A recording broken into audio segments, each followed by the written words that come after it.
Simple ആക്കി പറഞ്ഞാൽ MLA എന്ന് പറയുന്നത് സ്റ്റേറ്റ് ലെജിസ്ലേറ്റീവ് അസംബ്ലിയുടെ പാർട്ടാണ്.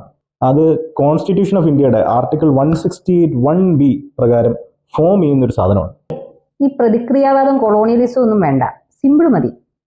ഓക്കെ, പ്രധാനമായിട്ടും 4 പണികളാണ് ഒരു MLAക്ക് ഉള്ളത്. 1, നിയമനിർമ്മാണം. 2, കോൺസ്റ്റിറ്റ്യുവൻസിനെ വികസിപ്പിക്കുക. 3, സർക്കാരിൽ നിന്ന് പരമാവധി നാട്ടുകാർക്ക് കിട്ടാനുള്ള കാര്യങ്ങൾ ചോദിച്ച് മേടിച്ചെടുക്കുക. 4, കോൺസ്റ്റിറ്റ്യുവൻസിയുടെ അകത്തെ സർക്കാർ ഉദ്യോഗസ്ഥർ നാട്ടുകാർക്ക് ഗുണപ്രദമായ കാര്യങ്ങൾ ചെയ്യുന്നില്ലേ എന്നുള്ളത് ഉറപ്പുവരുത്തുക. നിയമനിർമ്മാണം എന്ന് പറയുമ്പോൾ ആക്ട് ഉണ്ടാക്കുക, റൂൾ ഉണ്ടാക്കുക, അമെന്റ്മെന്റ്സ് ഇൻകോർപ്പറേറ്റ് ചെയ്യുക. അങ്ങനെ നോക്കുമ്പോൾ നിയമം നിർമ്മിക്കാൻ അറിയാവുന്ന ഒരാളായിരിക്കണം MLA.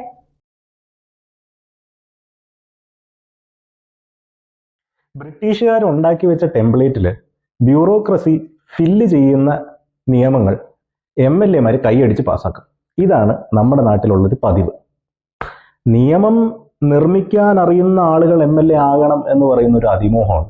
ഈ ബ്യൂറോക്രസി പടച്ചുവിടുന്ന നിയമങ്ങൾ നാട്ടുകാരുടെ നെഞ്ചത്ത് കയറുന്നുണ്ടോ എന്നുള്ളതൊന്നും നോക്കാനുള്ള ഒരു അടിസ്ഥാന ബോധ്യം ഉള്ള ഒരാളായാൽ മതി ഒരു MLA. സർക്കാരിൽ നിന്നും ഉദ്യോഗസ്ഥരിൽ നിന്നും ജനങ്ങളുടെ ആവശ്യങ്ങൾ പിടിച്ചു വാങ്ങിക്കുക. ഒരു ഭരണപക്ഷ MLA ആണെങ്കിൽ നടക്കും. പക്ഷെ പ്രതിപക്ഷ MLAക്ക് എന്ത് ചെയ്യാൻ പറ്റും? അങ്ങനെ പ്രതിപക്ഷ MLA കൊച്ചാക്കൊന്നും വേണ്ട, ചില്ലറക്കാരനൊന്നും അല്ല ഒരു MLA എന്ന് പറയുമ്പോൾ. അയാൾക്ക് റൂൾ 26 അനുസരിച്ച് ചോദ്യങ്ങൾ ചോദിക്കാം, റൂൾ 107 അനുസരിച്ച് പെറ്റീഷൻസ് മൂവ് ചെയ്യാം, റൂൾ 116 ഉപയോഗിച്ച് റെസൊല്യൂഷൻസ് നീക്കാം, റൂൾ 131 വെച്ചിട്ട് മോഷൻസ് നീക്കാം. അങ്ങനെ ഒരുപാട് കാര്യങ്ങൾ ചെയ്യാം.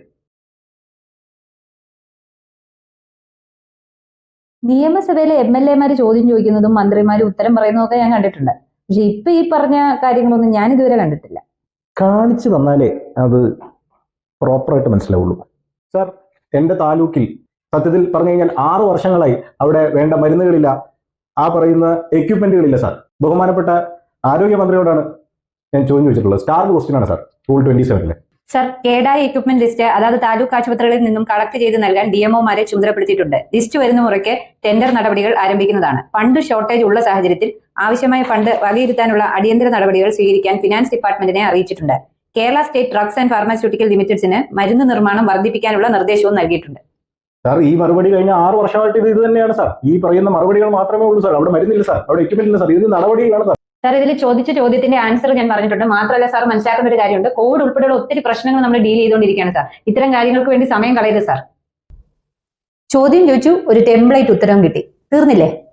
അങ്ങനെ ചോദ്യം ചോദിച്ച് ഉത്തരം കിട്ടുമ്പോൾ തീരുന്നില്ല, അതിന്റെ പുറകെ നിൽക്കണം. ആ പുറകെ നിൽക്കുന്നതിന് വേണ്ടിയിട്ട് പെറ്റീഷൻ എന്ന് പറയുന്ന ഒരു പരിപാടിയുണ്ട്. എങ്ങനെ ചെയ്യേണ്ടതെന്ന് കാണിച്ചു തരാം സാർ. എൻ്റെ അസംബ്ലിയിൽ വേണ്ട മരുന്നുകളും എക്യുപ്മെന്റുകളും ആശുപത്രികളിലില്ല എന്നുള്ളതിന് ഞാൻ ചോദ്യം ചോദിച്ചിരുന്നു സാർ. കിട്ടിയിരുന്ന ഉത്തരങ്ങൾ തൃപ്തികരമല്ല സാർ. ഇതിനൊരു തീരുമാനം വേണം സാർ. അതിനാണ് റൂൾ 107-ൽ പെറ്റീഷൻ നീക്കുന്നത് സാർ. സഭ തീരുമാനിച്ച് ഡിസ്കഷൻ വെച്ച് ഒരു നടപടി വേണം സാർ. സാർ, ഈ പെറ്റീഷൻ കഴിഞ്ഞ 3 തവണ സാറിനെ റിജക്ട് ചെയ്തതാണ് സാർ. ഒരു ആവശ്യമില്ലാതെ കൊണ്ടുവന്നിരിക്കുന്ന പെറ്റീഷനാണ് സാർ, സഭയുടെ സമയം കളയാനായിട്ട്. ഇതിനുള്ള എക്സ്പ്ലനേഷൻ ഞാൻ നേരത്തെ തന്നെ കൊടുത്തിട്ടുള്ളതാണ് സാർ. ഈ പെറ്റീഷൻ മൂവ് ചെയ്യുന്നൊന്നും ഇവിടെ പതിവില്ലാതാണെന്ന് സാറിന് തന്നെ അറിയാം. അതുകൊണ്ട് ഈ പെറ്റീഷൻ ഇത് എന്റർടൈൻ ചെയ്യരുത് സാർ. എനിക്കതേ പറയുന്നു സാർ. മരുന്നും എക്യുപ്മെന്റും അനാവശ്യമാണ് എന്ന് പറയുന്നത് അംഗീകരിക്കാൻ പറ്റില്ല സാർ. ഈ ആവശ്യങ്ങൾക്ക് വേണ്ടി ചോദ്യം ചോദിക്കുക, അത് കിട്ടില്ല എന്നുള്ള ഉത്തരം കിട്ടുന്നതുകൊണ്ട് ഞങ്ങൾ തൃപ്തരല്ല സാർ. അതിനാണ് പെറ്റീഷൻ. പെറ്റീഷൻ മൂവ് ചെയ്യാൻ ഒരു സ്പീക്കർ അനുവദിച്ചില്ലെങ്കിൽ, അല്ലെങ്കിൽ അത് അവധിക്ക് വെച്ചാൽ, അല്ലെങ്കിൽ അത് പാസ്സായില്ലെങ്കിൽ, ഇങ്ങനെയുള്ള ഒരു സാഹചര്യത്തിൽ ഒരു പ്രതിപക്ഷ MLA ഹെൽപ്ലെസ് അല്ലേ? പെറ്റീഷൻ പാളി എന്നുള്ള സാഹചര്യം വരാം. പക്ഷേ അതുകൊണ്ട് ഒരു പ്രതിപക്ഷ MLA ഹെൽപ്ലെസ് ആകുന്നില്ല. പകരം ഈ പറയുന്ന പ്രതിപക്ഷ MLAക്ക് റെസൊല്യൂഷനോ മോഷനോ മൂവ് ചെയ്യാം. അത് എങ്ങനെയാണെന്ന് കാണിച്ചുതരാം സാർ. എൻ്റെ മണ്ഡലത്തിൽ മരുന്നും എക്യുപ്മെന്റും വേണം എന്ന് ഞാൻ ആവശ്യപ്പെട്ട് അവതരിപ്പിച്ചിരുന്ന പെറ്റീഷൻ അവധിക്ക് വെച്ചിരുന്നു സാർ. ഇപ്പോൾ ഞാൻ മാത്രമല്ല സാർ, എൻ്റെ തൊട്ടപ്പുറത്തെ മണ്ഡലങ്ങളിലുള്ള MLA-മാരും കൂടെ ചേർന്ന് റെസൊല്യൂഷൻ മൂവ് ചെയ്യാൻ വേണ്ടി പെർമിഷൻ ചോദിച്ചിരുന്നു സാർ. ആ റെസൊല്യൂഷനാണ് ഇപ്പോൾ പ്രസന്റേഷന് വന്നിരിക്കുന്നത്. ഞങ്ങളുടെ മണ്ഡലങ്ങളിൽ മരുന്നും എക്യുപ്മെന്റും വേണം സാർ. സാർ, ഇവിടെ ഗ്രൗണ്ട് റിയാലിറ്റീസ് മനസ്സിലാക്കാതെയാണ് സാർ സംസാരിക്കുന്നത്. എന്നെ സംബന്ധിച്ചിടത്തോളം ബഹുമാനപ്പെട്ട MLA-യുടെ കോൺസ്റ്റിറ്റ്യുവൻസി മാത്രമല്ല സാർ, അത് ഈ 3-4 പേരുടെ കോൺസ്റ്റിറ്റ്യുവൻസി മാത്രമല്ല ഞാൻ നോക്കട്ടെ. എല്ലാവരുടെയും കാര്യങ്ങൾ നോക്കുകയും എല്ലാവർക്കും ഈ പറയുന്ന എക്യുപ്മെന്റ്സും മറ്റും എത്തിച്ചു കൊടുക്കുകയും ചെയ്യണം സാർ.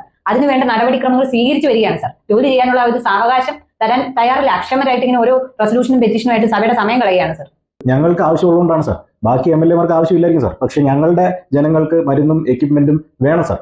അതിന് ഒരു സമയക്രമം വെക്കണം സാർ. അത് സഭയ്ക്ക് വോട്ടിനിടണം സാർ. എന്നിട്ട് ഒരു സമയക്രമം കൊടുക്കണം സാർ. ആ സമയക്രമത്തിന്റെ അകത്ത് മരുന്ന് എക്യുപ്മെന്റ് എത്തിക്കണം സാർ. ഒഴിവഴികൾ ഒരുപാട് പറയാം സാർ, പക്ഷേ ഇതിനൊരു സമയം വെക്കണം സാർ. ക്വസ്റ്റ്യൻ ആൻസർ ആയി, പെറ്റീഷനായി, റെസൊല്യൂഷനായി, ഇതെല്ലാം ഒരു MLA മൂവ് ചെയ്തു എന്ന് തന്നെ ഇരിക്കട്ടെ. ഇതെല്ലാം മൂവ് ചെയ്തിട്ടും കാര്യം നടന്നില്ലെങ്കിൽ ഒരു പ്രതിപക്ഷ MLA പിന്നെ എന്ത് ചെയ്യാനാ? കഴിഞ്ഞില്ല. മറ്റ് 2 കാര്യങ്ങളും കൂടെ ചെയ്യാം ഈ പറയുന്ന MLAക്ക്. ഒന്നാമത്, അയാൾക്ക് വേണമെങ്കിൽ കോടതിയിൽ ഒരു കേസ് ഫയൽ ചെയ്യാം. രണ്ടാമത്, അയാൾക്ക് നാട്ടുകാരെ വിളിച്ചുകൂട്ടി പത്രസമ്മേളനം നടത്തിയും ക്യാമ്പയിൻ നടത്തിയും കാര്യം പറയാം. അതായത് മരുന്നിനും എക്യുപ്മെന്റിനും വേണ്ടി ഞാൻ എന്നെക്കൊണ്ട് സാധിക്കാവുന്ന എല്ലാ കാര്യവും ചെയ്തു, പക്ഷേ ഈ സർക്കാരിന് നിങ്ങൾക്ക് മരുന്നും എക്യുപ്മെന്റും തരാൻ താല്പര്യമില്ല, നമുക്ക് വേറെ മാർഗം നോക്കാം എന്ന് പറയാം. അതിൽ പരം വലിയൊരു രാഷ്ട്രീയ ആയുധമില്ല. ഈ നാട്ടുകാരുടെ മുമ്പിൽ പോയി MLA കരഞ്ഞ് നിലവിളിച്ചാൽ അത് MLAയുടെ കഴിവുകേടായിട്ടല്ലേ കാണുള്ളൂ? കഴിവുകേടായിട്ട് കാണില്ല. 139 പേര് കമാന്ന് മിണ്ടാതിരിക്കുമ്പോൾ അവനവന്റെ മണ്ഡലത്തിന് വേണ്ടി ഇത്രയും കാര്യമെങ്കിലും ചെയ്തില്ലേ എന്ന് മാത്രമേ നാട്ടുകാർ വിചാരിക്കുള്ളൂ. ഈ പറഞ്ഞ പ്രാപ്തിയും ധൈര്യമൊക്കെ പുതിയ MLA-മാരുടെ കാര്യത്തിൽ നമുക്ക് നോക്കാം, ശരിയാണ്. പക്ഷെ ഈ പഴയ MLA-മാര് പെറ്റീഷനും റെസൊല്യൂഷനും മോഷനും ഒക്കെ നീക്കിയിട്ടുണ്ടോ എന്നുള്ള ഒരു ചോദ്യം തന്നെയാണ്. 1957 തുടങ്ങി ഇന്നേ ദിവസം വരെയുള്ള കണക്കുകൾ കേരള ലെജിസ്ലേറ്റീവ് അസംബ്ലിയുടെ സൈറ്റുകളിലായിട്ട് പരന്ന് കിടപ്പുണ്ട്. അതിൻ്റെ അകത്തുണ്ട് നീക്കിയിട്ടുള്ള പെറ്റീഷന്റെയും മോഷന്റെയും റെസൊല്യൂഷന്റെയും അഡ്ജർൺമെന്റ് മോഷൻസിന്റെയും ഹാഫ് ആൻ അവർ ഡിസ്കഷൻസിന്റെ ഒക്കെ കണക്കുണ്ട്. അതിൽ നോക്കിയാൽ നമുക്ക് പെർഫോമൻസ് കാണാം.